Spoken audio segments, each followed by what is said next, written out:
Hello, everyone, and welcome to Police Off the Cuff, Real Crime Stories. I'm your host, retired NYPD Homicide Sergeant Bill Cannon, 27-year veteran of the NYPD. Folks, interesting things occurring in this case. Of course, we're all hearing about that the shooter apparently took a Greyhound bus from Atlanta on November 24th into New York City. The police department is not releasing what time he arrived. And of course, the bus would have arrived at the Port Authority terminal on 42nd Street. So when we think of that, there's even more and more investigative checklist things that the detectives must do. And we'll get into that a little bit later. Also, it came from Atlanta, Georgia.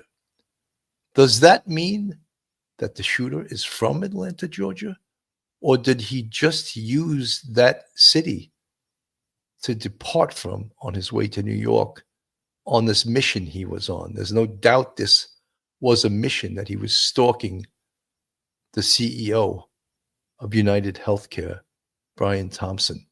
So we have many questions. The firearm used, the why, the words that were written on the side of the spent shells that were found on the scene by the NYPD crime scene unit.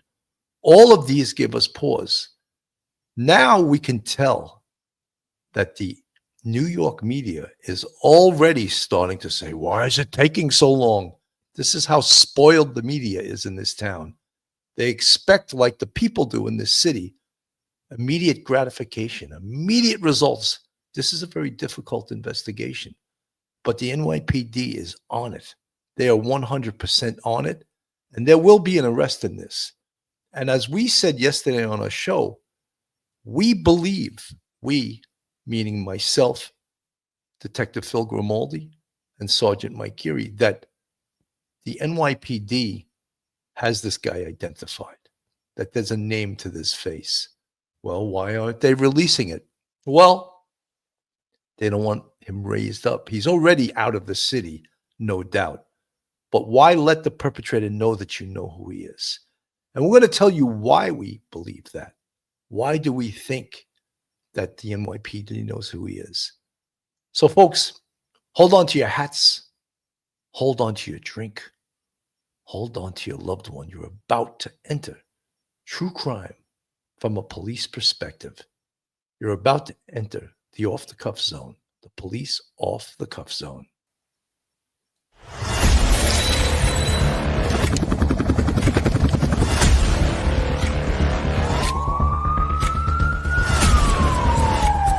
There has to be some common sense.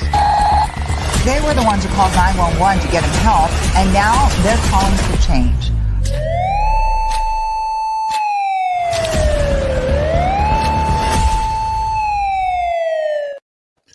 And now, a word from our sponsor.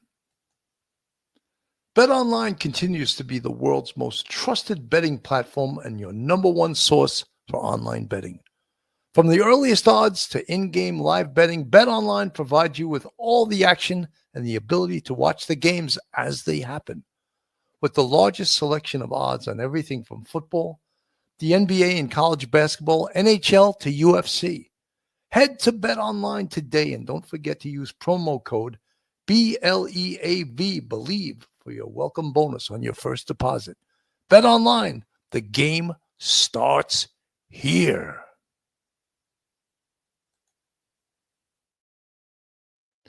Folks, joining me this afternoon is it's unbelievable for the fans of Police Off the Cuff because they hadn't seen Phil Grimaldi in months, and all of a sudden he's on the air 3 times in 2 days, and I think you guys, based on the messages in the chat, you're pretty happy with it. So without further ado, I'm going to welcome and introduce to the show retired NYPD detective and straight out of Brooklyn, Phil Grimaldi. Welcome, Phil. Thank you, Billy. Thank you for having me today. You know, Phil, I want to get right to it because here's some of the things that we learned, right? And I'm going to put a little a picture up on the screen. This is a map, for an aerial view map of what the perpetrator did during this this shooting. The first arrow all the way to the right of the picture is where CEO Brian Thompson was shot. So that's 54th Street. The gunman fled through a passageway, and then he had a bike secreted in an alleyway on 55th Street. He takes that bike north on Avenue of the Americas, what New Yorkers call 6th Avenue, and he enters Central Park. And when you see that arrow all the way at the extreme left of this photo, and you see all those trees, he's in Central Park there. And why are we telling you this? Because very important, his escape route. Because one of the things we believe he does in Central Park, he does two things. He changes his jacket and he gets rid of the backpack. So my question is, did he have help? Did he hand that backpack over to somebody and continue on his trip northbound in the park where he exits at 85th Street? How do we know he exits at 85th Street? And that would be Central Park West, because a camera catches him going up the street on a building that's on 85th, right off of Central Park West. So this is concerning to anyone, to investigators, to anyone that's following this case, because that would mean, if we're correct, and we've been correct so many times already on this case, and we don't have access to the case folder, that means he has help. Someone was helping him here. Phil. Yeah, it's a very strong possibility, Bill. There's other video of him talking on a cell phone just before the incident takes place. But I'm glad you brought up that map, and it shows the direction in which he traveled. Last night when I was on Banfield, there was a reporter that walked the actual path that you're showing right now on the screen. Laura Ingalls, she did a great job. Along that path, there's so many different surveillance cameras in the area. The area when he crossed the street, they describe it as an alleyway. It's a little bit more than an alleyway. It's a kind of a wide open space in between the blocks, in between the buildings. There's some tables and chairs in there where I guess people that work in the area have lunch and stuff. That's where we think the bike was secreted. Now, was the bike just laying there where unattended, where nobody was watching it? And, you know, or was it chained to a table maybe? We don't know that, but there is cameras in that area. So I'm sure the investigators do know that. When you talk about the exit strategy that he took that area. To me, it seems like he reconned the area and knew the location. He goes into the park. Later on, he's seen on 85th Street, as you said. Bill, that's great. That's perfect what you're showing. That all shows the time, the this area big, that wide he went open through. space where people have lunch and where you have seating. And this is where he goes. So let's come this way, because we're going to walk you all the way to the other side of the block, because what he did was he exited on 55th. So as we take a walk through here, we're going to show you how he got up and over this concrete walkway.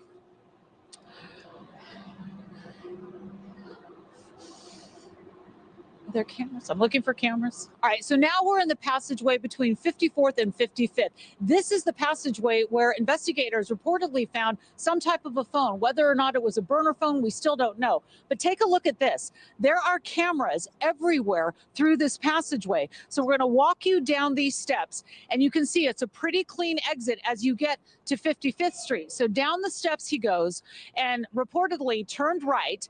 And as we come around here, you'll see it's always well populated here in New York in Midtown. And there's a camera right there on that light pole. There are cameras everywhere throughout this city, especially in Midtown Manhattan. A deli over here. We walk down to 6th. This is the route we believe he took. And as we walk over to 6th Avenue, this is where we're going to find the Starbucks. This is where we're going to find the city bikes. And this is where we're going to find the route that he took to Central Park North. And as we walk across 55th, we come here and we see that there is an area where there are city bikes. So we don't know at this point. Investigators have not revealed if he had a city bike ready to go, if he had his own bike maybe propped up here that he took off. And right down there is 6th Avenue, and that's where we're going to find the Starbucks and the entrance into Central Park. So, you know, I got to say something. This is a great report, and it gives the viewer, it gives people watching a bird's eye view of what occurred. Yet we were told by the NYPD it was not a city bike; it was an e-bike. Yeah. Could he have just locked? Well, this is my problem here, Phil. He comes out of the subway earlier. Where's his No e-bike? e-bike. Right? He goes into Starbucks. Where's his e-bike? Again, my theory, someone was helping him. Someone planted that e-bike there, and guess what? It had to be locked because you leave anything unattended in New York City for 10 seconds and someone steals it. So he had help. That makes it a little scary. Was this a conspiracy to kill Brian Thompson, the CEO of United Health? Because it can't be explained. He couldn't do all these things by himself, or else guess what? He would have been caught on camera doing these things, and he wasn't. So someone put that bike there for him, and whoever put that there had to have given him a combination to a lock, because as I said, you can't leave anything in New York City for more than 10 seconds without someone stealing it. So he had help, and that is a little bit. Are we throwing a conspiracy theory in here? No, but it just makes sense that someone helped him, Phil. Yeah, I mean, when Laura Engel did that report, she showed there's cameras in that passageway, so they're going to know how he got the bike. Was it locked up? Did someone hand it off to him? So we're going to know that.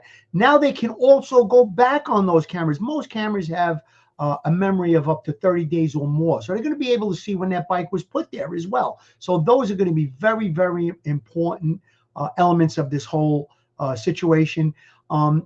I'm very focused on Central Park because he goes in with the backpack. He goes in with that distinctive jacket. When he comes out, no backpack, and it looks like he may have changed his jacket. Where is the backpack? Was it secreted somewhere in the park? I mean, you can go into the woods, dig a hole and bury it, or you could dig the hole ahead of time, or you can just cover it with leaves and brush. There's a lot of different things that could have went on. There's a reservoir there, perhaps put a large rock in it, throw it into the reservoir, it goes down to the bottom. A lot of different scenarios there, but that needs to be followed up, and I'm sure the NYPD is following that part of it up.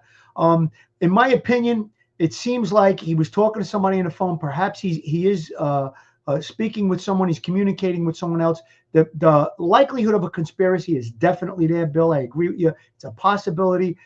Being that we don't have access to the actual case folder, we're not on the inside of this investigation, but I think our instincts are starting to get raised up about this, that perhaps there is someone else involved. He's definitely communicating with someone. Who is he talking to? I don't think he's talking about the weather in New York City at 6 a.m. in the morning when he's going to execute the CEO of United Healthcare. He's talking about what he's about to do. That's my opinion.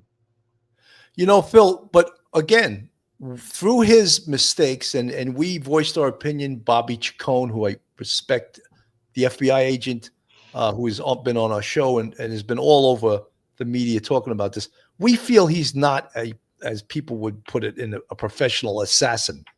He made so many mistakes. Like, first of all, a professional assassin / hitman would never go into a Starbucks before doing the dirty deed. That was like amateur shit, you know? But did he plan this? Wow, did he plan it? And one thing we found out today, the biggest piece of information that came out was that he arrived in New York City on November 24th by Greyhound bus into Port Authority, which is on 42nd Street and 8th Avenue. Now we have another Pandora's box full of investigative steps that detectives must take vis-a-vis that Greyhound bus. Phil. Yeah, I just want to piggyback on something that you said in the beginning of your last statement. As far as him being a professional hitman, is he an educated guy that was methodical and planning? 100%. Is he a professional hitman? From what we see as investigators, we have a lot of experience in investigating homicides. It does not look like that because he made so many mistakes, as you just pointed out, Billy. Also, a hitman is going to get up close and he's going to try to go for the kill shot. It doesn't look like he went for the kill shot. Perhaps the gun did jam and he hightails it out of there. He wanted to get out of there as quickly as possible.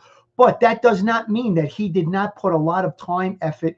He was in New York City, as you said, from the 24th of November up to 10 days beforehand. So what was he doing in that 10 days? Was he scoping out and doing recon of the area, of the location of the hotel? And did he know ahead of time of what hotel that Brian Thompson was going to be staying in? All of those things need to be investigated. And I think that they're going to come to all of these answers eventually. It's going to take time. There's a lot of detectives doing a lot of legwork on this case. There's a lot of updates coming out. And Bill, you talked about it before we went on the air. How do the detectives know what direction to go in when they come in from the day before? I guess we'll talk about that in the next couple of minutes. Yeah, first let me go Bobby Chacon on the air. This is he appeared on Fox. He made too many mistakes. A real hitman wouldn't have gone into a Starbucks knowing you're going to be captured on film. He would have probably shot the guy, somewhere more quiet, out of the public eye. So also the writing on the bullets means he was trying to make a statement. Shell casings at the crime scene reportedly were inscribed with the words deny, defend, and depose on them. It's similar to the title of a book about how insurance companies avoid paying claims. Now, police say they found a used water bottle that the suspect bought at that Starbucks and are processing it for evidence. Obviously, a lot of questions remain about what connection this suspect might have to Metro Atlanta. We've reached out to Atlanta Police, the GBI, the FBI field office here for comment. And as soon as we learn more, we will bring you any updates. Russ? So, we have, with all this new information, let's talk about it. The bottle of water that he purchased at Starbucks, which they recovered, saliva DNA. You can bet your bottom dollar the NYPD is already on that. He left some wrappers. I think he bought 2 protein bars or something like that.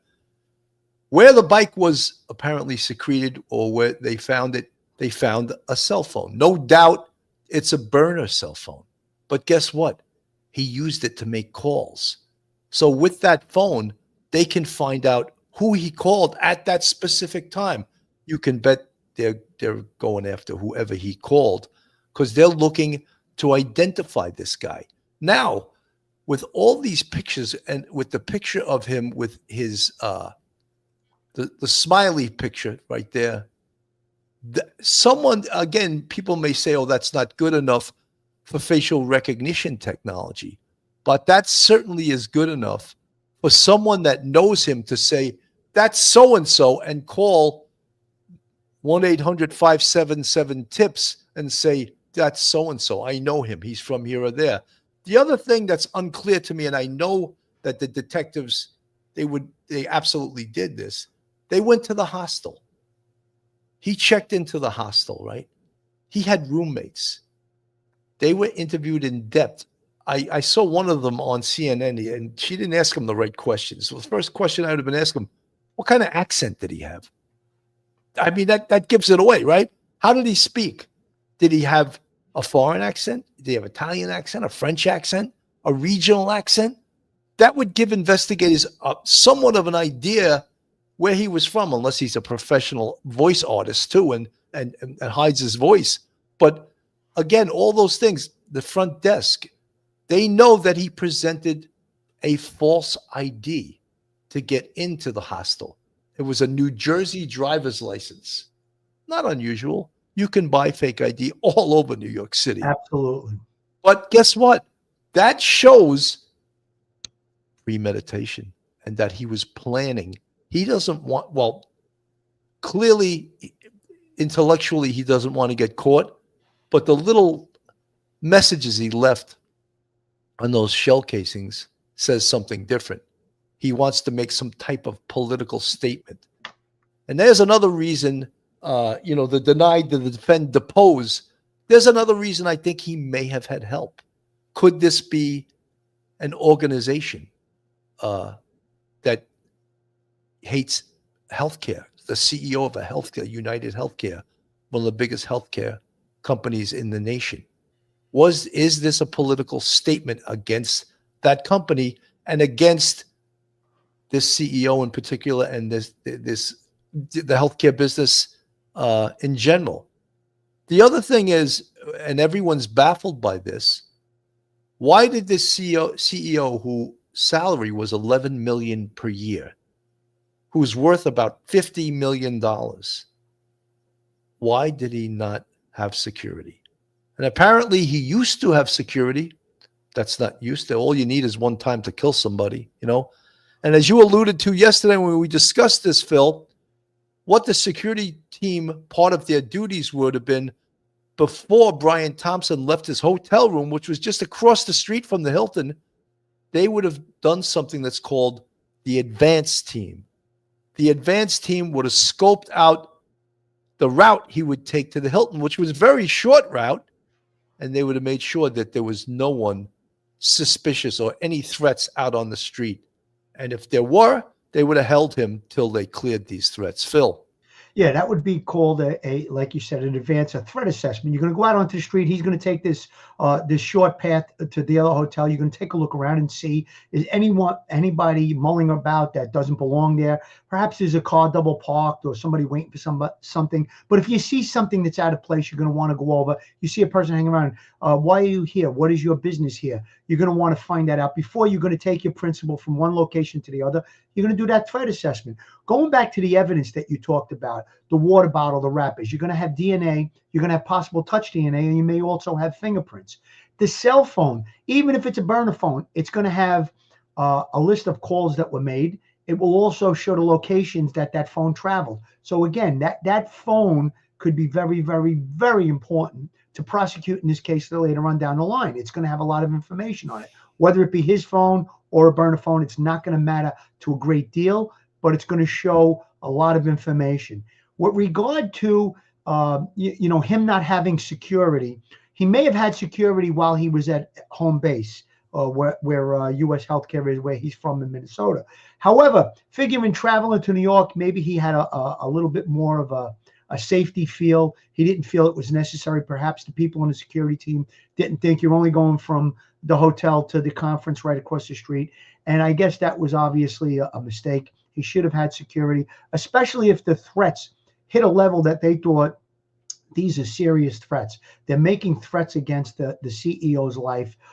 You're gonna assess the threats. You're gonna see if they reach that level. The security people probably felt that there was some type of threat if he did have security in the past, that it met that threshold. However, in New York, it looks to me like maybe he was going to meet a security team at the conference. I don't know. But he should have had security going from the one location to the conference location. That's where the gunman was able to exact his death threat against the CEO, and we know what the follow-up was.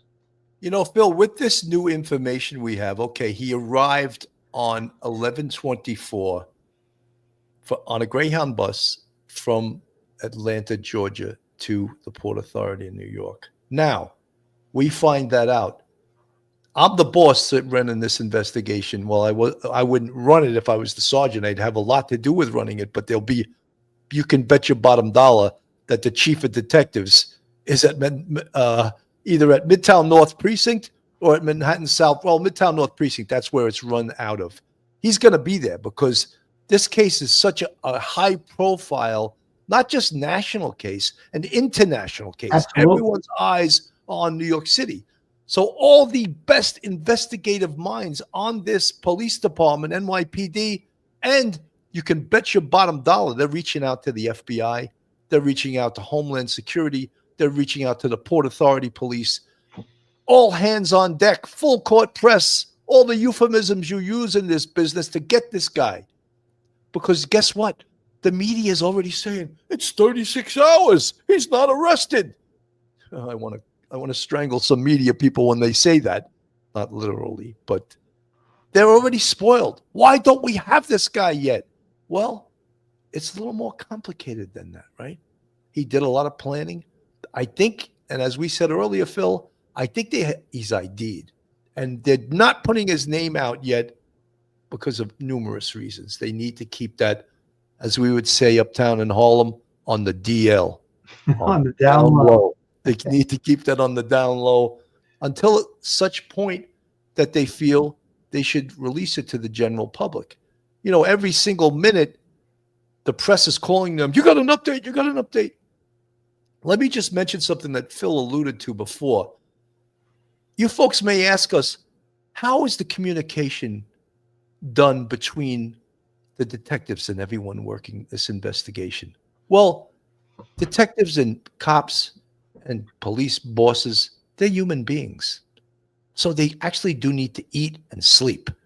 So I can guarantee you most of the detectives that are working this case from Midtown North and from Manhattan South Homicide, they haven't slept They're since catching catnaps at best. since this has happened. So after every change of tour, and you may say, well, what's the change of tour? Well, there's 8 to 4, 4 to 1, and then between 1 in the morning and 8 o'clock in the morning, there's a unit called Night Watch that are detectives that work overnight.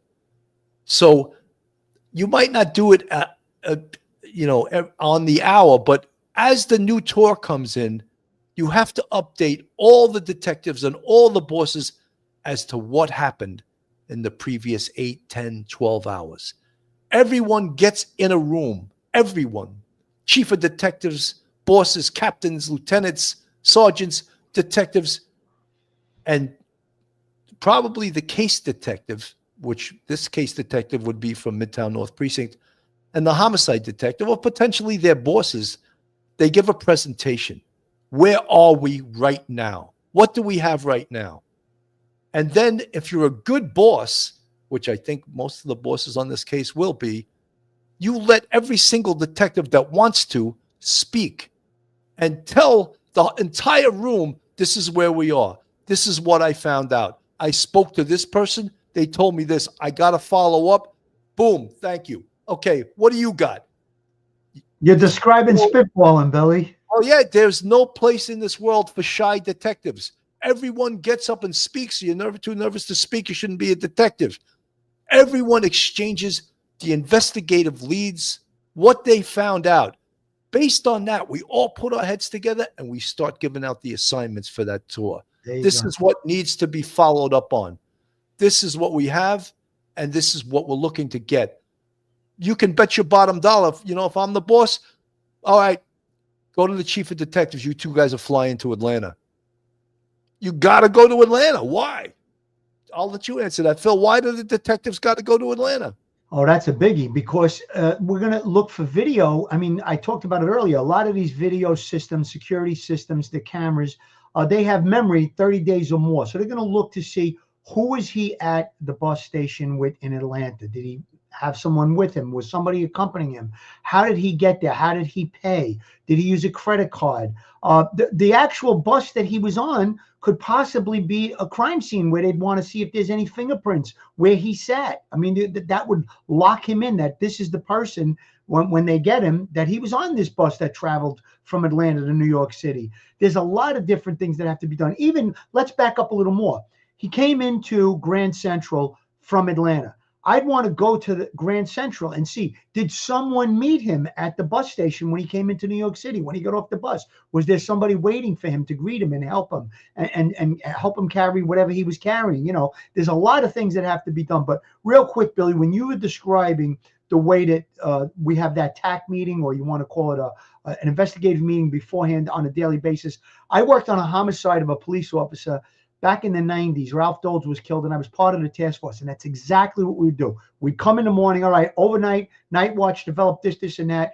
Me and my partner say, all right, we're going to go do this. The boss would say, guys, we need somebody to do that. And we would all work together as one unit, come up with ideas. We would spitball. We'd say, you know what, we don't think it's going in this direction. We'd rather go in that direction. That's how the investigative unit, and I call it a unit because it's not one person, it's a unit.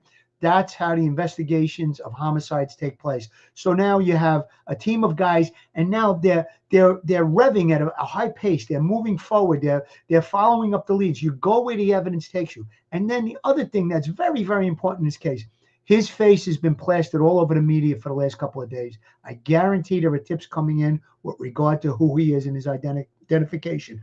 All of those leads have to be followed up. Some of them may lead to nothing, but perhaps they're going to lead right to the perpetrator.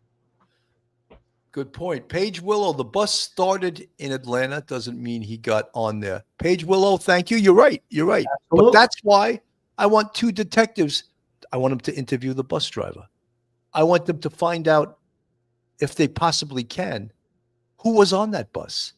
And as you start showing this picture, you put it out there on 1-800-577-TIPS, and you put it also out in Atlanta. You put it out nationally. Who rode the bus from Atlanta to New York City on such and such a date? Now, the detectives, of course, have to try to pull video from the bus station in Atlanta. Possibly he got on there, or just the bus itself has video on the bus. Every bus has video now. Where did he get on? Did he have his hoodie up? Was he wearing the mask then? Maybe not. Maybe Was he not. traveling alone? Right. Did he have that backpack when he got on that bus, right? Now, the same thing has to be done at the Port Authority. What time did that bus arrive? Let's pull the video from the bus and see when he gets off the bus. Who was he sitting next to, right? Who did he speak to? All of these things, it's a voluminous, the amount of investigation they have to do, but necessary. Let me just play this for you.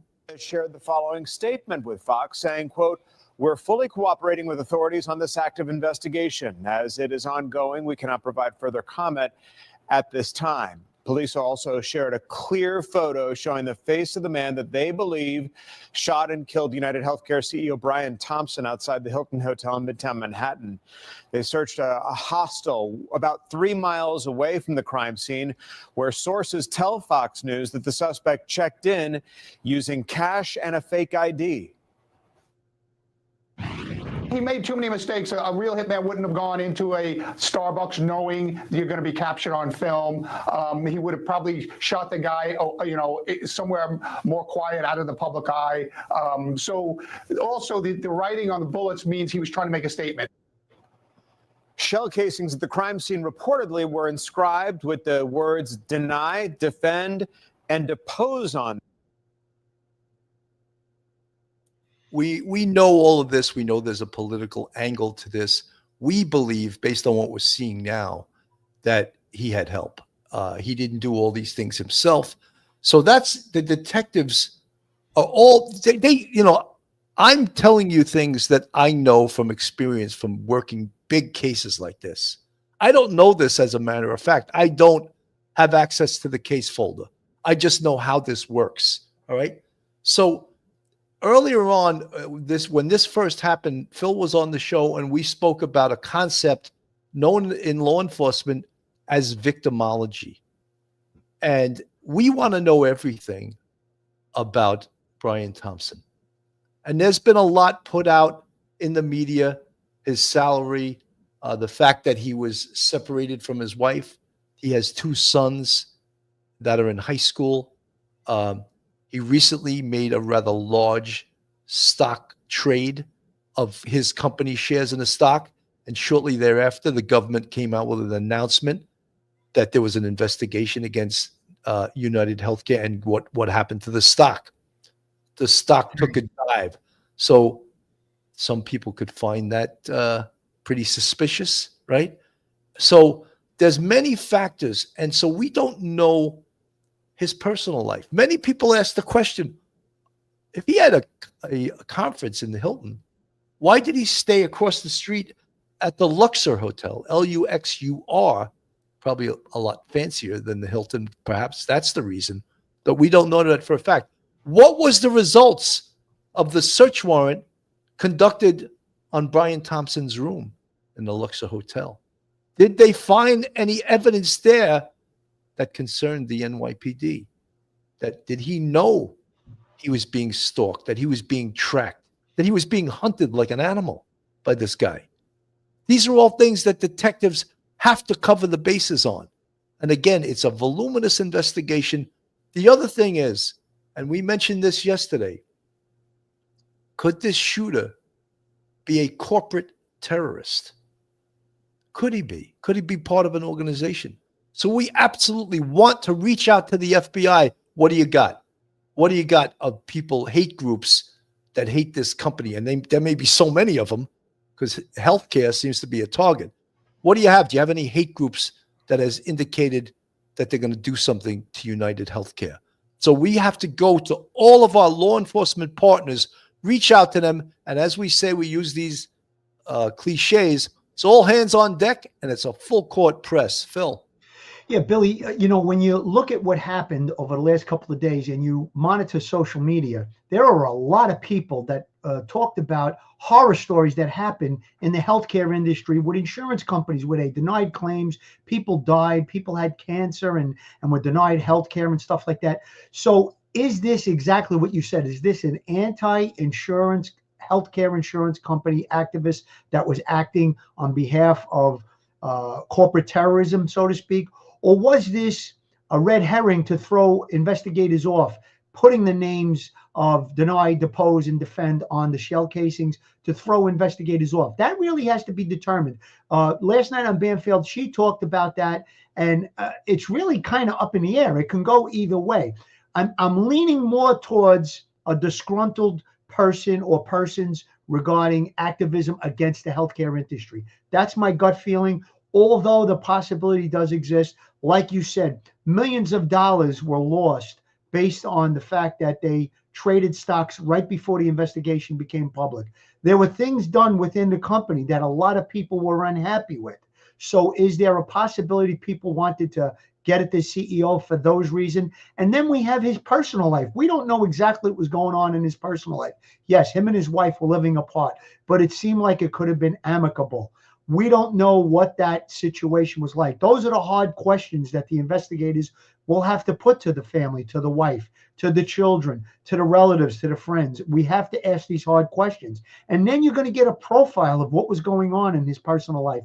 You're going to look into his social media, his computer, his cell phone to see what was taking place. These are all very important things. So we developed a profile. We want to know, listen, let's get our hands on this guy. That's the most important thing. He's a danger to the community. He's the danger to the country. He's got a gun. He killed someone. This is very, very dangerous individual. Once we have him in custody, then we can figure out all of the rest of the stuff, all of the evidence that's going to take weeks to decipher, if it's legitimate regarding DNA, cell phone, all those other things. But we have to get our hands on him. Like you said in the beginning of the show, Bill, I believe you believe that he probably already has been identified. It's possible he's not, and they're just working hard at it, but the walls are closing in. If he's not identified, he will be very shortly, and I think he's going to be brought into custody shortly as well. When I say shortly, it could be a couple of days. I don't see it going past the weekend.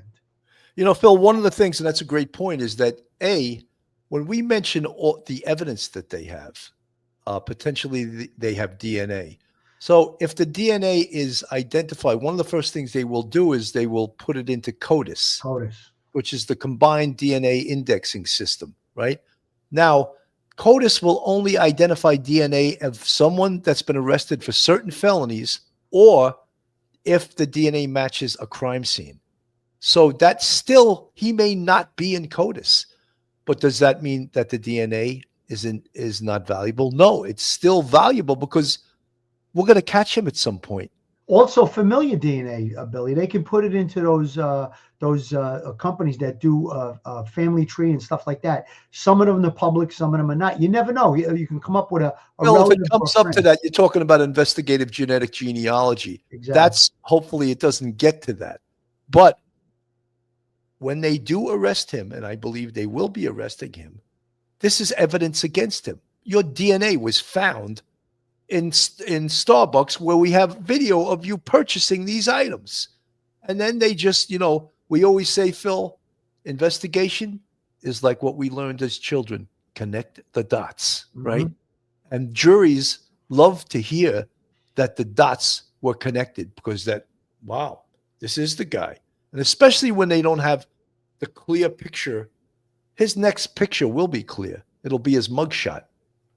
All of the video cameras that are within New York City, and we talked about this at length, there are public cameras, there are private cameras, there are security cameras, there are cell phone cameras, there are so many cameras. So once all of these cameras are downloaded by the investigators, somewhere down the line, once he's captured, if there is going to be a trial, they will put all these video cameras, this footage together, and they will make one video showing dates and times, and they're going to be able to present this to the jury to show that he is, in fact, the one that did this horrific crime. I mean, with all of the cameras that there are in the United States today and across the world, so to speak, a lot of crime is captured on videotape. I mean, we have the actual shooting, and I viewed it. I saw it. You see from beginning to end when Brian walks onto the set, he comes out from behind the car, he fires the shots, he clears the gun from the jams, and then you actually see him go towards the victim, fire another shot, and you see him cross the street and go into that pathway. I don't want to call it an alleyway because it was rather large. So all of these video cameras, that's going to capture everything. It's going to be undeniable between the video evidence, the DNA evidence that they've recovered, and they probably are still recovering. It's going to be I don't want to call it a slam dunk, but it's going to be a very, very strong case against this individual if he in fact is found and brought to justice and goes to trial. 100%. From the chat, Emily, 53.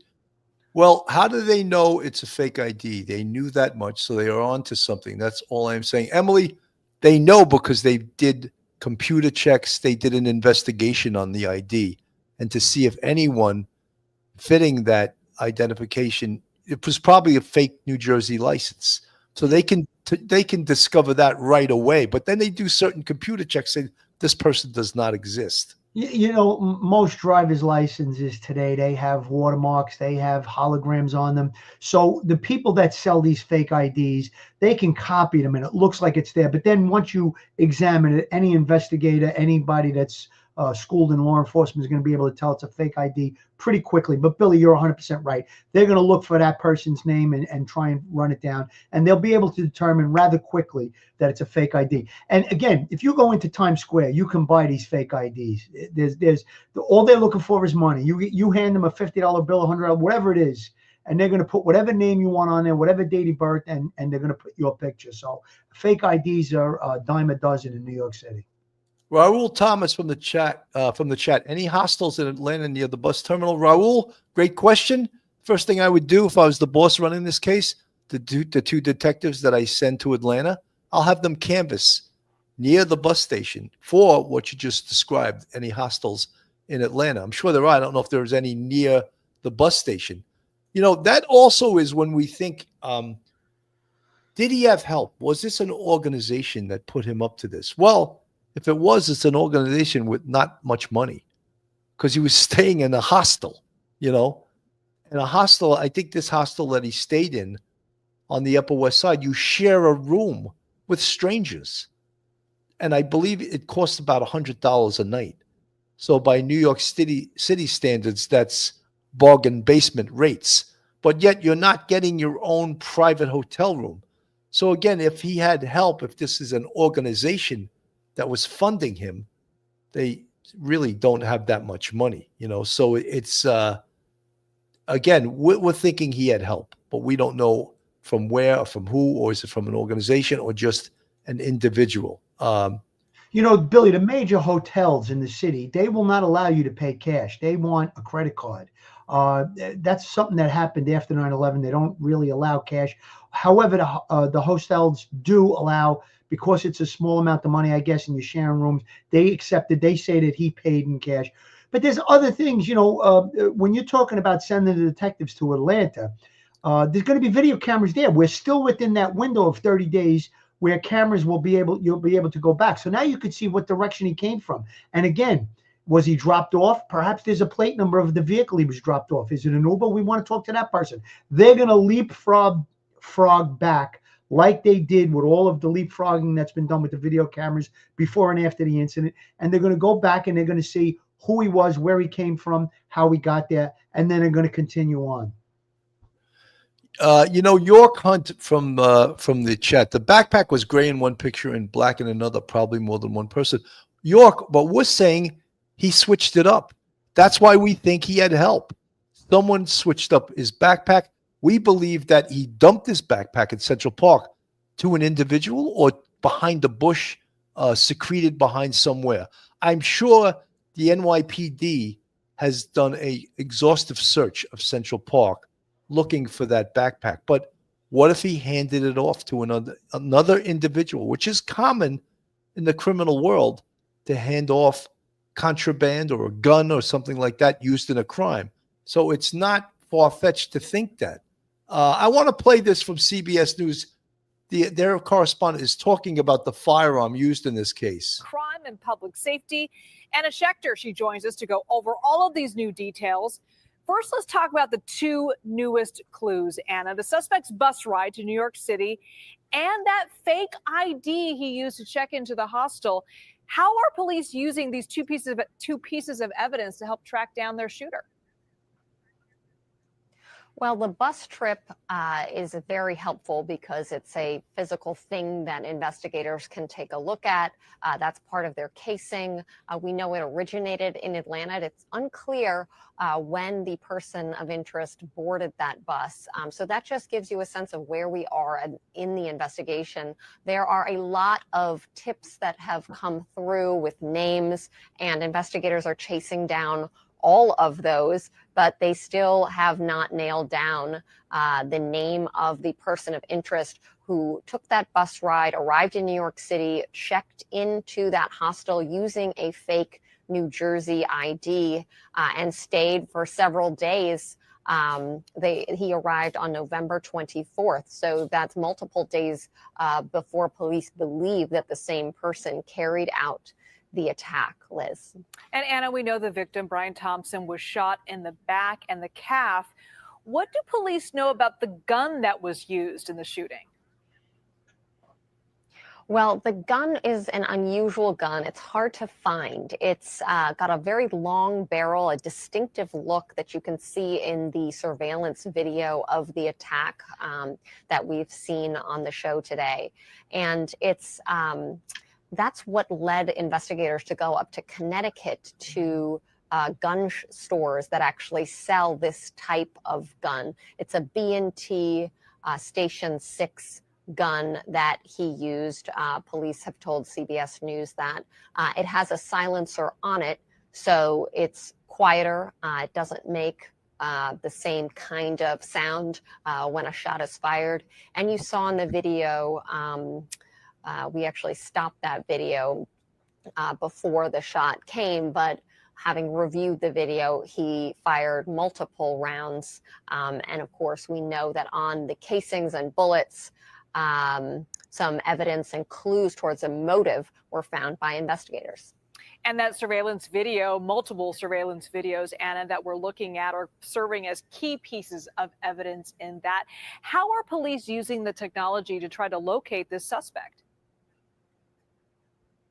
Well, the technology is key to this. What they're doing is they're casing the entire area, and that started happening as soon as the investigation kicked in. Investigators started physically going to businesses and buildings and residences in the immediate area to try to trace a pathway and screen through the surveillance footage captured by all of these cameras. There are hundreds and hundreds of cameras in that area. And so they were able to track him going into a back alleyway, grabbing a bicycle, riding it up into Central Park. They lost him in Central Park. There are fewer cameras there, but then they captured him exiting on the west side of the park somewhere. That was that is the video I wanted to show. If we could play this back. Let's see. A bicycle, riding it up into Central Park. They lost him in Central Park. There are fewer cameras there, but then they captured him exiting on the west side of. Right there, it doesn't look like he has his backpack on. Yeah. Yeah. So this is right off of Central Park West, 85th Street. Somewhere between. So he would have dumped that backpack with another individual or potentially secreted it inside Central Park. But I don't think he would have wanted that evidence, Phil. So I think that he would have dumped it, or not dumped it. He would have handed it off to someone that he knows. Because if he left it in the park, it's probably a treasure trove of evidence, including the firearm that he used in this shooting. Your thoughts? Well, it's either secreted somewhere in the park, buried, thrown into the reservoir, as I said, or handed off to someone like you just said. Any of those three, I think, are possible. But it definitely seems like he goes into the park. He's got the backpack on. He's exiting a short time later, maybe 15, 20 minutes later, and he doesn't have it on. So what happened to it? It's somewhere. It wasn't with him, so he had to dispose of it some way, somehow. Very, very important to the case because obviously we would believe the firearm would be in there, perhaps other clothing. It looks like he changed his jacket. So those are all very important things. Someone in the chat put in, I think it was Design Rhythm. Are the cops lying to the media on purpose? It's not that they're lying to the media. They're not giving all the, you're not going to show all your cards when you play poker. So certain things you're going to want given out to the media, you're going to want out there, like his picture. You want that out there. But you're not going to tell the whole story and say everything that you have. There's obviously a lot more information. They can't put everything out. So I wouldn't classify it or call it lying to the media. I think it's maybe limiting the information that goes out to the media.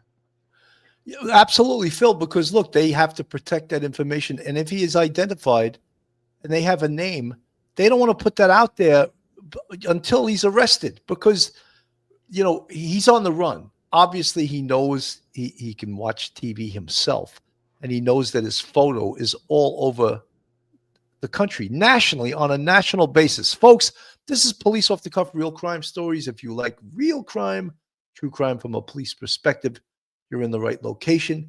And if you haven't subscribed, just hit that red subscribe button on the screen. Give us a thumbs up. Hit that like button.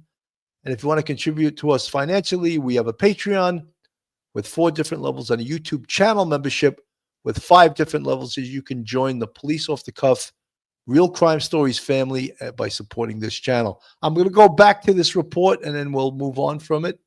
80th Streets, and then CBS News obtained video from a building owner on West 85th Street that showed the bicyclist, the suspect turning left onto West 85th Street and riding west, and that is the last known image. So you can see how important all of that technology is to piecing together a timeline of exactly where he went. And still, despite all of that evidence, more than 200 images captured the suspect that morning on Wednesday morning. They still do not know where he is, and they do not have an identity on him. All right, CBS News senior coordinating producer on crime and public safety, Anna Schechter, thank you so much. So, again, you can hear the media already talking about their impatience. It's been 36 hours. He's not arrested. He's not ID'd. Is this a cold case? I'm waiting to hear that next, Phil. By the end of the weekend, you'll be hearing that, I'm sure. But obviously, a lot of hard work is going into this investigation by the NYPD and any other police agencies that are assisting. I'm certain that they notified Port Authority Police when they got the picture in case he, was going to be hopefully captured before he left. But it looks like he's already out of the city, in my opinion. They're doing a hell of a job. They're putting out as much information as they can. They can't compromise the integrity of the investigation. And Bill, you started to touch on that. They put his name out there. There's so many variables. If he's working with someone else, and it's a group, let's say, and his name is out there, they may try to kill him before he can give up the information about the other people that are involved. So there's a lot of different things why they wouldn't put out his information. And then they don't want him to go deeper into hiding, let's say. So there's a lot of things, and they're going to walk very carefully on how they do this investigation. They're not going to release too much information. A lot has come out, probably more than should have, in my opinion. There's some of the things that maybe they could have held back a little bit, but there's a lot of stuff getting out there. The investigators are right on track with it. There's going to be tons of video information with regard to this case. And like you said, Billy, he's probably monitoring social media with a cell phone, monitoring cable news, local news, whatever it is. So he knows his face is out there. And by the way, that picture, that clear picture of his face, comes from the hotel. And the girl at the desk said to him, because they said he was wearing the mask almost all the time when he was in that location, said to him, "I'd like to see your pretty smile." And he kind of flirted with her. That was pretty important to getting his face right away out there to the media. That was actually something that maybe it was a little flirtation going on there, but it was actually very helpful for this investigation. Well, 100% helpful. Let me go. This is from Fox News. Let me play this. Our other breaking headline: the massive search underway for the man who shot and killed the United Healthcare CEO at point blank range. We're 36 hours in. I don't know why. That's the second time I've heard the media say point blank. This wasn't point blank range. He was shot at 15 to 20 feet away. Yes. I don't think they understand what point blank means. But anyway, I don't know. That's the second media company I've heard say that. But anyway, it wasn't point blank range, obviously. To the Point urgent blank. manhunt, and at this time, no one is in police custody. But we are getting more clues into the investigation. Take a look at these images released of what police are describing as a person of interest. He's wanted for questioning in connection to the targeted attack. That murder unfolding in busy Midtown Manhattan yesterday morning. The shooter, you see him here, methodically hunting down CEO Brian Thompson just as he was headed to an investors meeting. Police revealing today that the killer left behind a message. The words, quote, deny, defend, and depose, written on shell casings found at the scene. We're going to break down the possible meaning in just a moment. All of this as we piece together the suspect's movements. We know he bought a water bottle and protein bars at a Starbucks just before the shooting. He then made his way to the Hilton Hotel where he shot Thompson and then took off on an electric bike into Central Park. But now police are directing their attention to a hostel where they believe this person of interest was staying. Detectives reportedly searching one of the rooms there. And the information just in tonight, we're just learning new details about where the suspect may have traveled from and how he got here to New York. NBC's Sam Brock has the latest.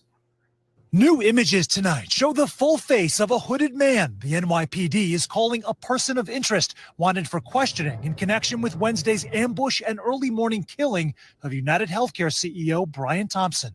A law enforcement source confirming to NBC News the images were captured at this hostel on Manhattan's Upper West Side, where, according to an eyewitness, the man in the photo shared a room with two strangers and checked out on Wednesday. One guest, who says she did not share the same room, saw police arrive last night around 6:30. It makes you second guess who you're actually staying in a hostel with. So it's quite scary that we could have been in the same room. The search for a killer hinging on an emerging network of crucial camera images, as police are now probing whether this Nest video, taken less than 15 minutes after the murder, could be the shooter. The footage showing the rider on a bike just outside of Central Park, 30 blocks north of the scene of the crime, where Wednesday a gunman approached the 50-year-old CEO walking toward an investor conference alone at 6:45 in the morning, and gunned down the father of two, firing shots into his back and leg right in front of the Midtown Hilton Hotel. Video obtained by the New York Times also shows a person resembling the shooter walking roughly 175 feet from the scene of the crime, 10 minutes before Thompson was shot, appearing to talk on the phone. Clint Watts is a former FBI special agent. Knowing that the I don't want to hear this FBI agent tell us what he believes happened, because I think we know the terrain a little bit better than Your instincts kicked in right away the other day when of course, you know the area. You knew the Upper West Side. You worked in that area. The first thing you said when they said there was video of him up in the area of the Upper West Side, the Frederick Douglass houses, I believe, you said maybe he stayed at the hotel. Now, you didn't have that information, Billy. You didn't have access to the crime scene, to the case folder. You used your experience and your knowledge, and you nailed it. You were 100% right on that. You know, Phil, with all of the evidence here, of course, one of the big pieces of evidence is finding that burner cell phone. Now, it takes a while to forensically process that phone. It's not like, television with an hour show with 16 minutes of commercials or whatever it is, 20 minutes of commercials, and they solve the case right before the end of the show. No. All of this stuff takes time. Everything they do, there's a legal process behind it. Searching the hostel, they needed a search warrant. That they don't just say, voila, get me a search warrant. They have to send a detective down to a judge, and the district attorney has to write up the search warrant. So all of these things take hours and hours and hours. Subpoenas, all of those things. Getting some of the evidence, subpoenas. Starbucks, I don't know if they conducted a search warrant on the Starbucks, but absolutely subpoenas. So they're going to need subpoenas for all of these different things because the police are thinking ahead. They think of when we make this arrest and when he hires a multi-million-dollar attorney to represent him, we're going to need to have our T's crossed and our I's dotted. And we have to have done everything legally, everything by the book, because we want to put this guy in prison. Phil. 100%, Billy. Listen, there are certain protocols that have to be followed in police work. We followed him as detectives for the reasons that you just pointed out, Billy. We're going to go to trial someday. We're going to go to court. We can't have fruits of the poisonous tree. We have to follow all the guidelines, dot all the I's, cross all the T's. Now, when you talk about that cell phone, we're thinking it could be a burner phone. He did take a lot of steps to prevent himself from getting caught, but we don't know that. It could be his own cell phone and he dropped it in a haste. If that's the case, it's a treasure trove. But again, if the cell phone is locked, subpoenas are needed to get into that phone. It's not that easy. It's time consuming. A lot of cell phones have been left at scenes in the past.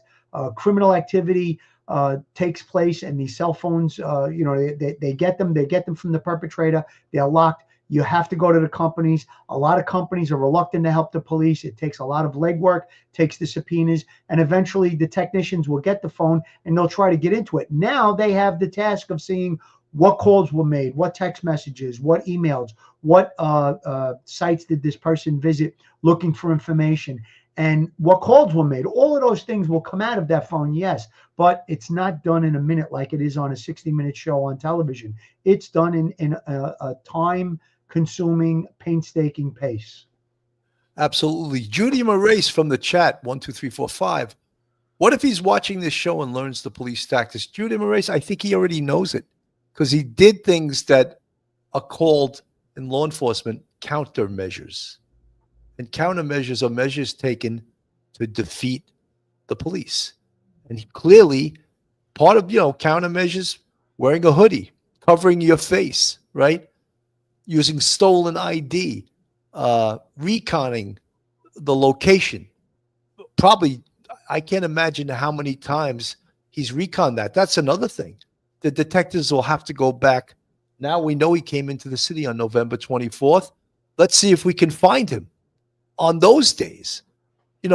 They know that he checked it when he checked into the hostel, and they know he checked out for a day and then came back. Where was he during that day that he checked out? That's according to the New York Times. He checked in, and then the next day he was gone for a day, and then he checked back in. So what was that all about? Where did he go during that day? That is all things that detectives are trying to find answers to. Phil. Yeah, I want to comment on that comment. She says, what if he's watching the show and learns the police tactics? Things were already done. The incident that took place, he made all the mistakes. We're not divulging any secrets here. We're just talking about things that we believe are taking place by the police. So it's not going to corrupt the investigation in any way, shape, or form. And it's not going to give him, like a hand up on, well, I'm not going to do this. I'm not going to do that. Things already took place. It's not going to change what happened. It's not going to change the evidence that he left behind that we've talked about. It's not going to change the video evidence. So him watching the show is not going to give him a leg up on, how to, elude the police or elude prosecution. That's not the case. We don't do that on this show. We have a high level integrity. Yes, we do talk about investigative tactics, but things that normally happen and are basically well known to the public. Absolutely, Phil. Good point. Flora W., don't they have rental e-bikes all over New York? Flora, I'm not aware of e-bikes. They have what's called city bikes. And initially, when the NYPD gave this information out, they said he had a city bike. But then it turned out it wasn't a city bike. It was an e-bike. So we may ask, where did that come from? Well, you can rent e-bikes, Billy. There are several bike stores throughout Manhattan, and you can rent them. Maybe it could be stolen. There's so many variables, but yes, you can. The city bikes that you're talking about, it's not a city bike. That's the one where they're all throughout Manhattan, and you can take it out with a credit card or some form of payment. But I do believe you can rent e-bikes in the city as a tourist or anyone.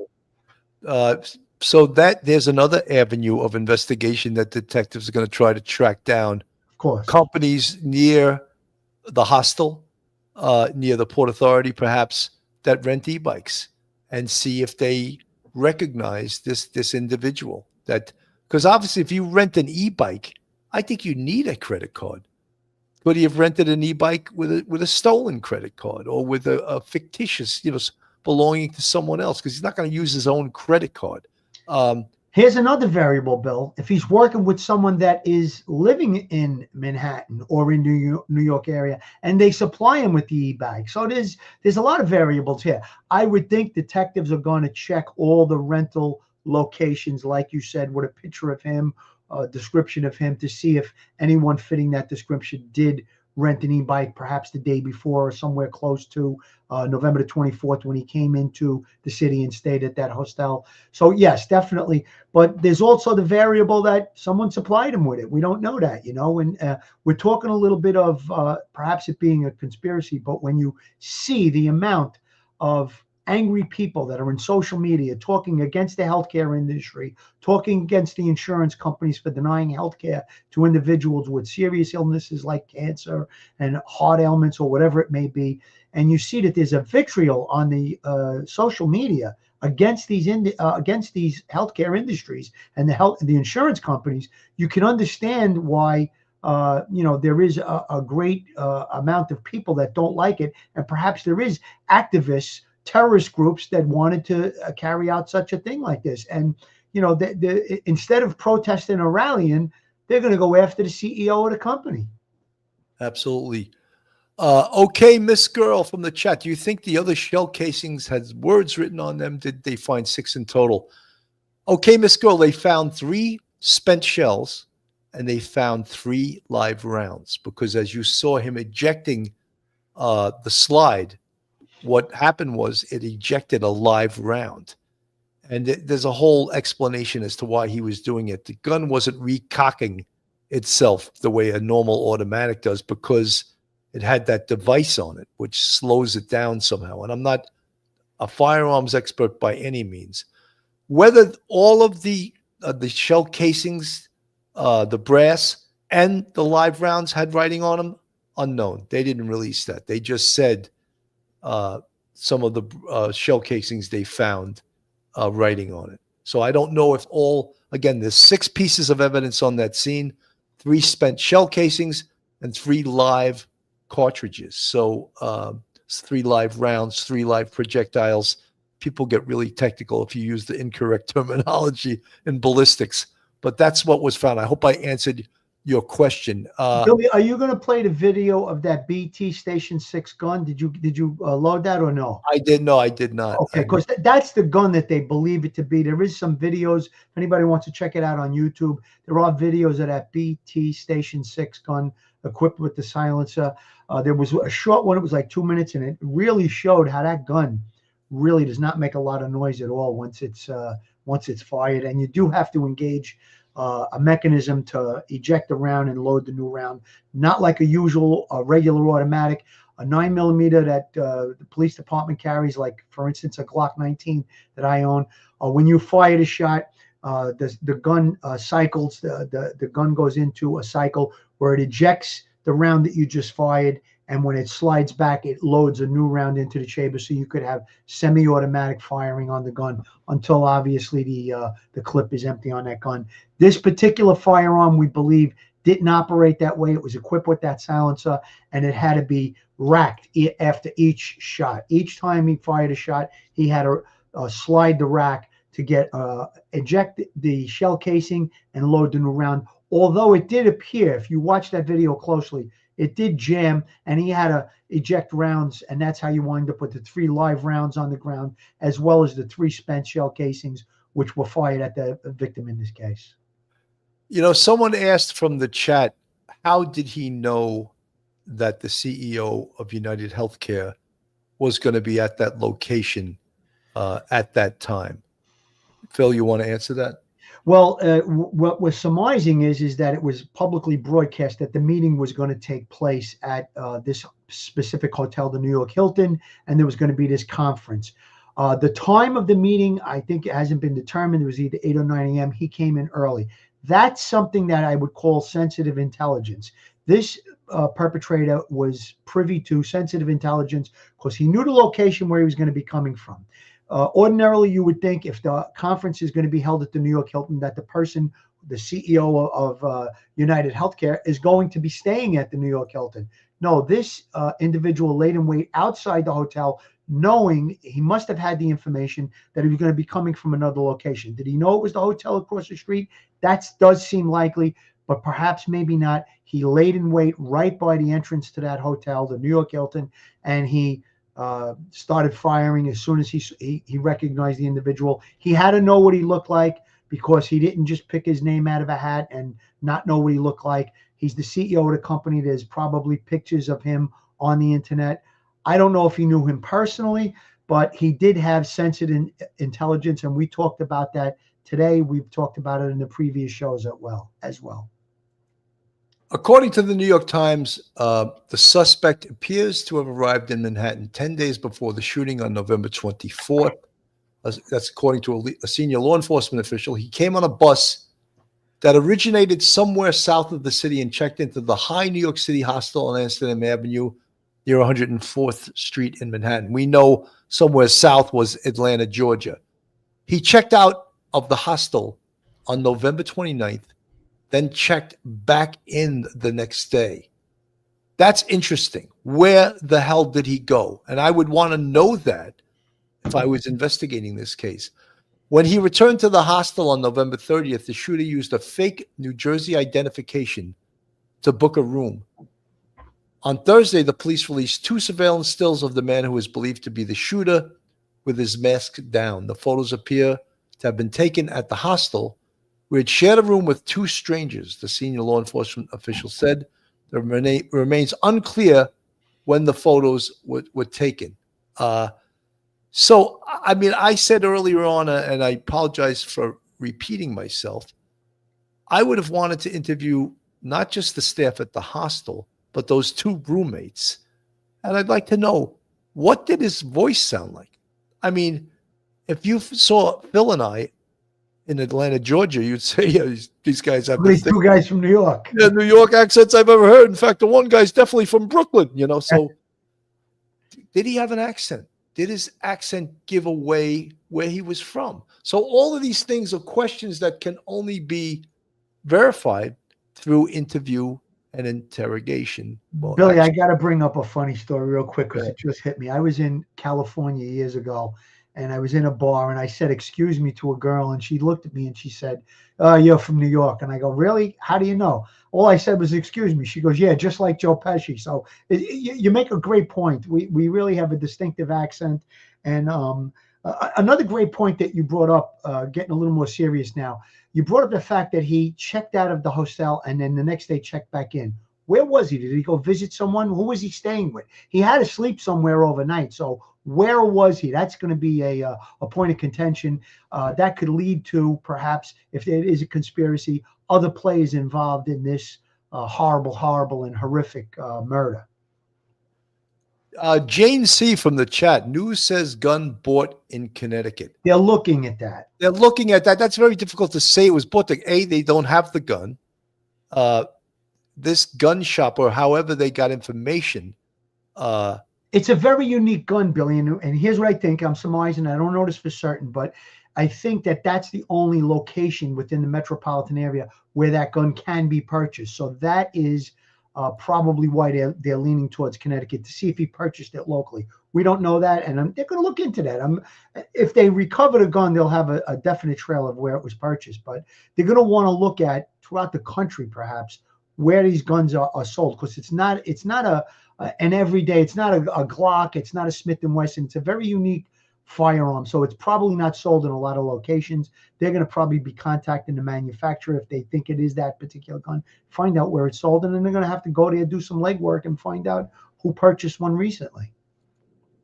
Molly Murray from the chat, absolutely police off the cuff. Is there any rivalry between the FBI and the NYPD, each wanting to be the ones that solved the case?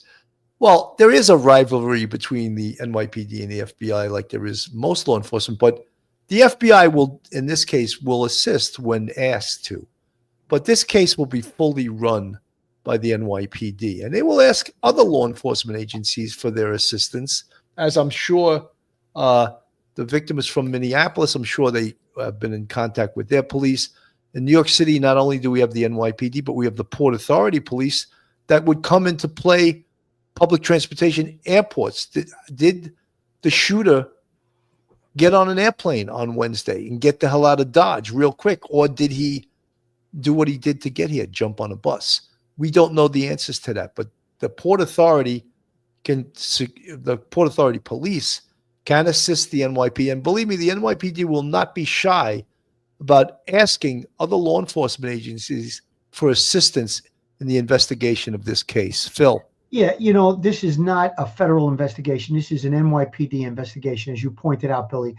Is there a rivalry between the NYPD and the FBI? Yes, at times. Well, my experience has been is the FBI doesn't like to share information with the NYPD if they're looking at a parallel investigation. But in a situation like this, where we're going to ask them for help, do you have any information on any groups that are anti-health insurance activism? They're going to help us with that. It's not going to be like we want to be the one that solves the case. When the case is solved, everybody will be thanked and everybody will take their minute of spotlight. So it's really not in the thick of things during investigation. I don't think there's going to be any rivalry or holding back of information in a situation like this. Okay. Folks, to recap the new information today, of course, is that it came out that he was on a bus that originated in Atlanta. We don't know if he got on in Atlanta. That bus would have come to New York City on November 24th to the Port Authority bus terminal, which is on 42nd Street and 8th Avenue. The time it arrived, that hasn't been released either. So they are holding back certain things. So all of this new information, of course, and now what the NYPD is also doing is waiting for some of the tests and some of the the intrusions on the cell phone, the DNA checks, all of those things, the fingerprint. Apparently the fingerprint on the water bottle was smudged. It's not usable to identify someone. So all of those things of the follow-up of this investigation. But do we just sit around and wait while we're waiting for that? No. We keep pounding the pavement. And so important, 1-800-577-TIPS. If you see something, say something. That, in my opinion, is what's going to get this guy identified as someone calling the TIPS line and say, I know this guy. It's so-and-so, and this is where he's from. This is his name, and boom. Once they have a name on him or someone pointing the police in his direction, then he's as good as arrested. Phil. Yeah, this is where the media becomes a very, very important ally to the NYPD and to any law enforcement agency. We want that picture out there. We want the tips coming in. Someone is going to recognize him. It's clear, that picture. If anybody knows this guy now, you might have 1,000 people that know you, or 10,000, whatever it is, but you're going to have close friends and family members that are going to be able to say, hey, that's so-and-so. That's what we're going to be looking for. And that may have already occurred. We may already know, well, not us, but the NYPD, the investigators may already know the identity of that perpetrator that they're looking for. They're calling him a person of interest. We're calling him a suspect on this show because that's what we believe. And, that's just the true reality and the nature of the business. In one of the comments, there's Annie L. who gave a $5 super sticker, I think it is. She put, how did he write on the casings? Would he have needed an engraver? We believe, and it's being reported, and we don't know this 100%, that it was written with a scripto, which is like a felt tip pen. That's what has been reported. We don't know it for certain. Could be an engraver, but basically what's being reported, it's kind of consistent with what we believe. I said it on the show yesterday. I think it could have been a scripto, and that's what's being reported. Absolutely. Folks, we're going to stay on this case as new information comes forward. Again, this was my area when I was on the job in 10 years in Manhattan North Homicide Squad. I worked the Upper West Side. I worked all the precincts in Manhattan North. That means anything above 59th Street that was in Manhattan. And we would, at times, help Manhattan South Homicide, which are all the precincts that are below 59th Street. And we would be called in to assist them. So you could see this investigation is taking New York City detectives all over the city and down south. I'm sure 2 detectives got on the borough jet, as one detective once said, and flew down to Atlanta, Georgia. That's fictitious. The NYPD does not own their own jet. Well, they do have an aviation unit. I don't think they would fly down to Atlanta by helicopter, though. It would probably take too long. But anyway, so you can bet NYPD detectives down in Atlanta.